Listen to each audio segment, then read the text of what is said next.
Why was Hunter Biden on this board? In the list that you gave me of the reasons why you're on that board, you did not list the fact that you were the son of the vice president. Yeah, no. What role do you think that played? I think that it is impossible for me to be on any of the boards that I just mentioned without saying that I'm the son of the Vice President of the United States. If your last name wasn't Biden, do you think you would have been asked to be on the board of Burisma? I don't know. I don't know. Probably not. So let's go back and talk about his time on the board. Remember, he joined Burisma's board April 2014 while the United Kingdom had an open money laundering case against Burisma and its owner, the oligarch Zlochevsky. On August 20th, 2014, 4 months later, the Ukrainian Prosecutor General's office initiates a money laundering investigation into the same oligarch, Zlochevsky. This is one of 15 investigations into Burisma and Zlochevsky, according to a recent public statement made by the current Prosecutor General. On January 16, 2015, prosecutors put Zlochevsky, the owner of Burisma, on whose Hunter Biden sat on his board, on the country's wanted list for fraud, while Hunter Biden's on the board. Then a British court orders Zlochevsky's $23 million in assets be unfrozen. Why was the money unfrozen? Deputy Assistant Secretary Kent testified to it. Somebody in the General Prosecutor's Office of Ukraine shut the case, issued a letter to his lawyer, and that money went poof. So essentially paid a bribe to make the case go away. That is our strong assumption, yes, sir. He also testified that the Ukrainian Prosecutor General's office's actions led to the unfreezing of the assets. After George Kent's confirmation, that prosecutor was out. Viktor Shokin becomes the Prosecutor General. This is the prosecutor that you'll hear about later, the one that Vice President Biden has publicly said he wanted out of office. I remember going over convincing our team, or others too, convincing us that we should be providing for loan guarantees. And I went over for, I guess, the 12th, 13th time to Kyiv, and I was supposed to announce that there was another $1 billion loan guarantee. And I had gotten a commitment from Poroshenko and from Yatsenyuk that they would take action against the state prosecutor, and they didn't. So they said they were walking out to press conference. I said, no, I said, we're not going to give you the $1 billion. In addition to flagging questions about previous prosecutors' actions, George Kent also specifically voiced other concerns, this time to the Vice President's office about Hunter Biden. In February 2015, he raised concerns about Hunter Biden to Vice President Biden's office. In a briefing call with the National Security Staff of the Office of the Vice President in February of 2015, I raised my concern that Hunter Biden's status as a board member could create the perception of a conflict of interests. But House managers didn't tell you that. This is all while Hunter Biden sat on Burisma's board. Did Hunter Biden stop working for Burisma? No. Did Vice President Biden stop leading the Obama administration's foreign policy efforts in Ukraine? No. In the meantime, Vice President Biden is still at the forefront of the U.S.-Ukraine policy. He pledges a $1 billion loan guarantee to Ukraine, contingent on its progress in rooting out corruption. Around the same time of the $1 billion announcement, other people raised the issue of a conflict.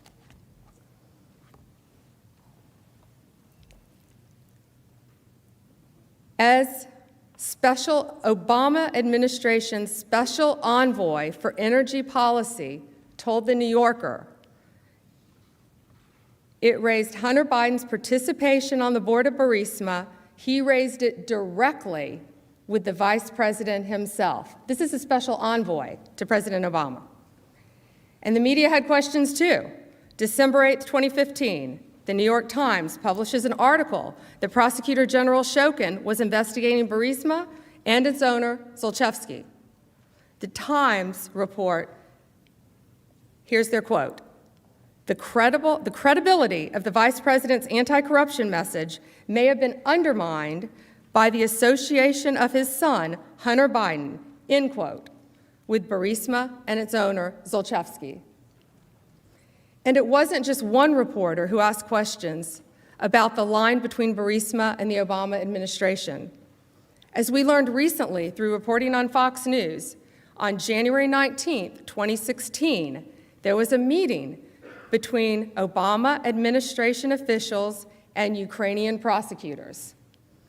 Ken Vogel, journalist for the New York Times, asked the State Department about this meeting. He wanted more information about the meeting, quote, where U.S. support for prosecutions of Burisma holdings in the United Kingdom and Ukraine were discussed, end quote. But the story never ran.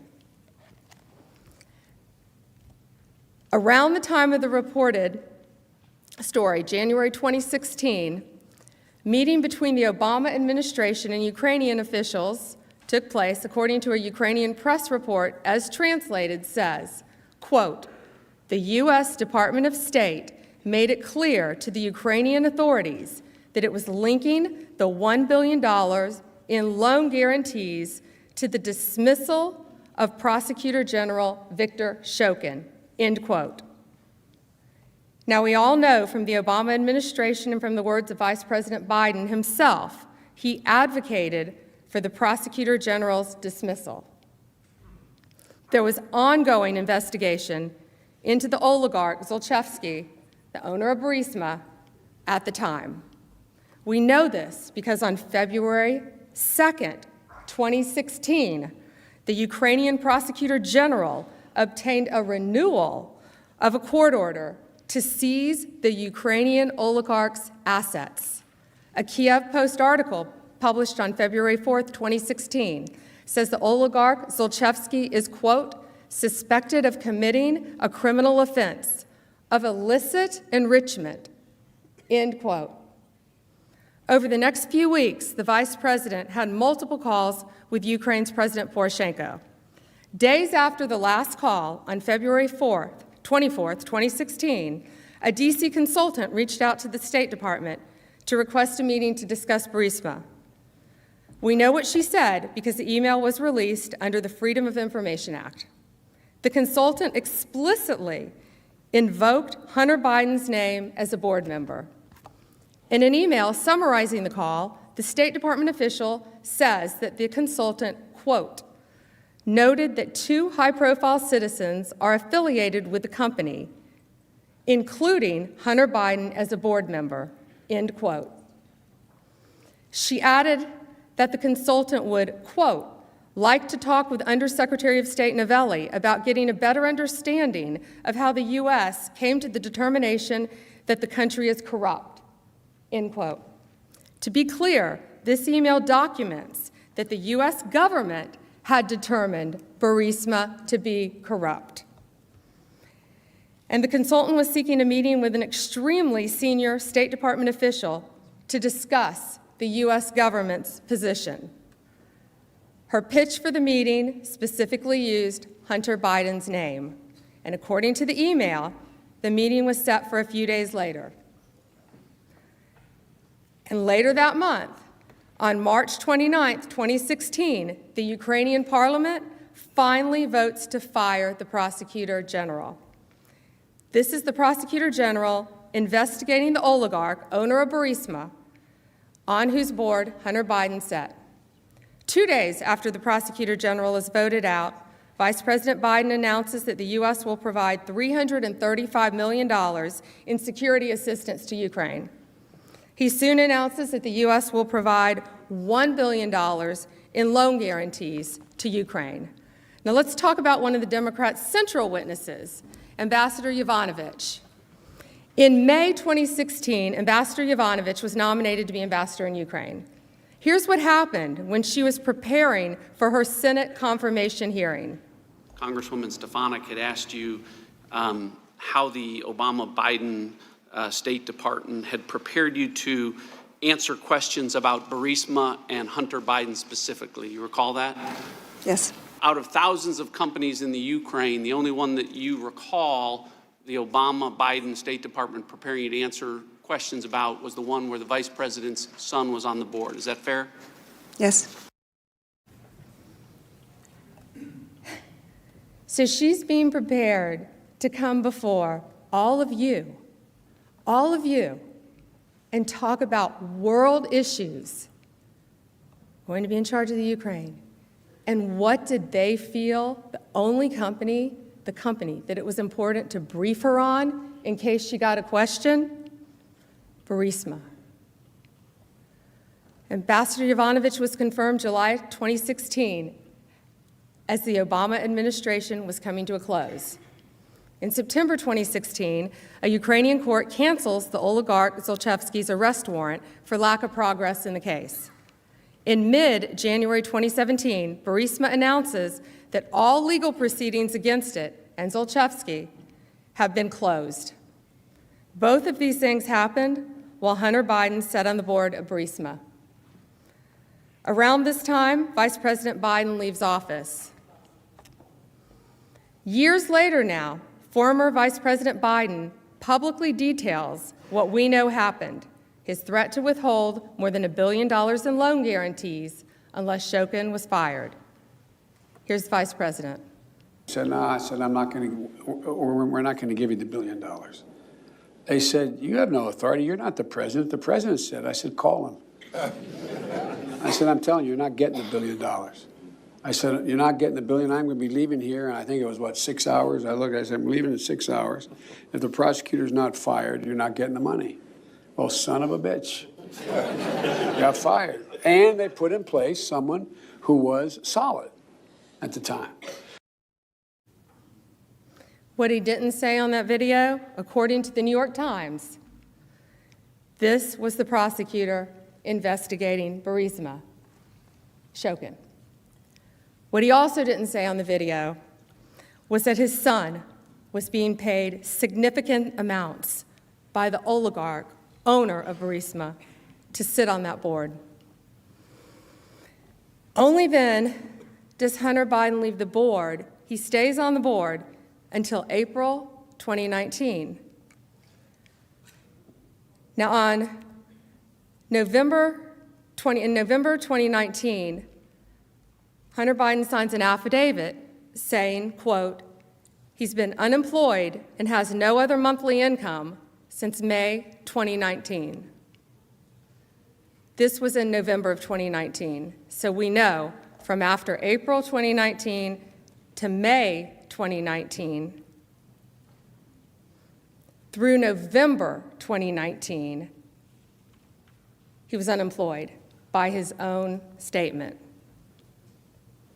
April 2019 to November 2019. Despite his resignation from the board, the media has continued to raise the issue relating to a potential conflict of interest. On July 22, 2019, the Washington Post wrote, the fired prosecutor general Shokin, quote, believes his ouster was because of his interest in the company, end quote, referring to Burisma. The Post further wrote that, quote, had he remained in his post, he would have questioned Hunter Biden. On July 25th, 2019, 3 days later, President Trump speaks with President Zelensky. He says, the other thing, there's a lot of talk about Biden's son, that Biden stopped the prosecution, and a lot of people want to find out about that. So whatever you can do with this attorney general would be great. Biden went around bragging that he stopped the prosecution. So if you can look into it, it looks horrible to me. End quote. Hey, Mr. President, Joe Biden.